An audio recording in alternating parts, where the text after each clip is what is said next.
بسم اللہ الرحمن الرحیم۔ اللہم صلی علی سیدنا و مولانا محمد النبی الامی وآلہ وصحبہ بارک وسلم۔ صلاۃ و سلام علیک یا رسول اللہ صلی اللہ علیہ وسلم۔ سوانح حیات شمس قمر غوث بنگالہ پارٹ بائی پارٹ ڈال رہا ہوں، دیکھیے، دکھائیے، لائک کے ساتھ شیئر کیجیے اور گھنٹی بجائیے اور سرکار کے چاہنے محبت کرنے والے میں پھیلائیے۔ اور سرکار کا عرس 16-17 فروری کو ہوتا ہے، تو عرس کا پروگرام بھی ڈال دے رہا ہوں۔ اللہم صلی علی سیدنا و مولانا محمد النبی الامی وآلہ و تفصیل عرس، یہ ہے عرس کی تفصیل۔ اللہم صلی علی سیدنا و مولانا محمد النبی الامی وآلہ و صحابہ بارک وسلم۔ صلاۃ و سلام علیک یا رسول اللہ صلی اللہ علیہ وسلم۔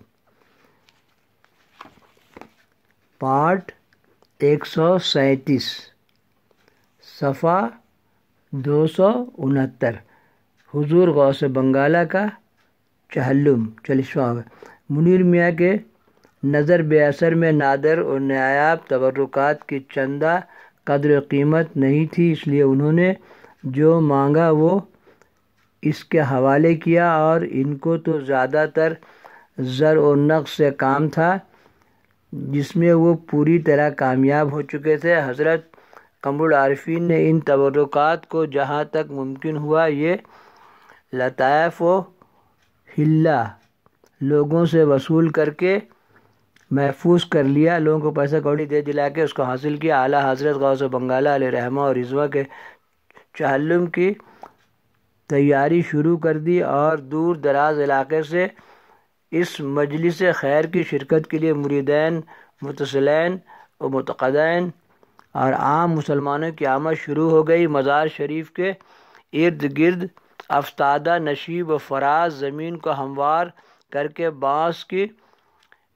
پھٹیوں سے ایک محدود حلقہ بنایا گیا، اور وہیں شامیانہ نصب کر کے فاتحہ چہلم کا سامان کیا گیا۔ مشائخ طریقت کی بھی ایک بہت بڑی تعداد چہلم میں شرکت کے لیے رانی گنج پہنچ گئی، جن کی ہو و حق کے نعروں سے چہلم کے فیضان کو دوبالا کر دیا۔ منیر میاں اس کیف و نور میں ڈوبی ہوئی مجلس کو دیکھتے تو شاید تاب نظارہ کھو بیٹھتے، مگر وہ رانی گنج سے سدھار چکے تھے۔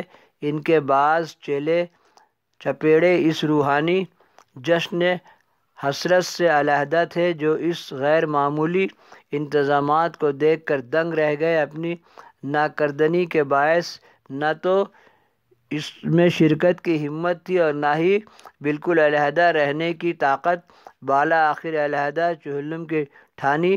جس وقت یہ خبر حضور عارفین کو ہوئی تو اس قدر برافتہ ہوئے کہ خدا کی پناہ کچھ کلمات بھی اس عالم جلال میں بے ساختہ آپ کی زبان سے نکل گئے، جس کا فوراً اثر ہوا ان مفسدوں پر ہوا۔ کسی کی زبان بند ہو گئی اور کوئی مرض اسحال میں گرفتار ہوا، کسی کو چوٹ آئی، غرض کے مختلف بلائیں ناگہانی میں مفسدین گرفتار ہو گئے۔ اب سوائے قدموں پر جا گرنے کے کوئی چارہ نہیں تھا۔ بالا آخر قدیمی خیر خواہی دولت جناب خواجہ محمد صاحب کشمیری، جو اعلیٰ حضرت کے مرید بھی تھے، درمیان میں آئے اور خود کو وسیلہ بنا کر ان ناقابل رحم پیر بھائیوں کی گستاخی کی معذرت چاہی اور تمام مفسدوں کو لا کر قدموں پر ڈال دیا۔ پھر معافی کے طالب ہوئے۔ حضور قمر العارفین اس منظر سے نم دیدہ ہو گئے، رحم و کرم میں جوش زن ہوا، اور اللہم صلی علی سیدنا و مولانا محمد النبی الامی وآلہ و صحبہ بارک وسلم صلاۃ، اور ہر ایک کا قصور معاف فرما دیا۔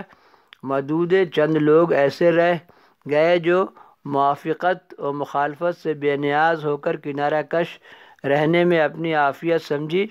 حضرت نے بھی ان لوگوں کو معذور سمجھ کر چشم پوشی فرما لی۔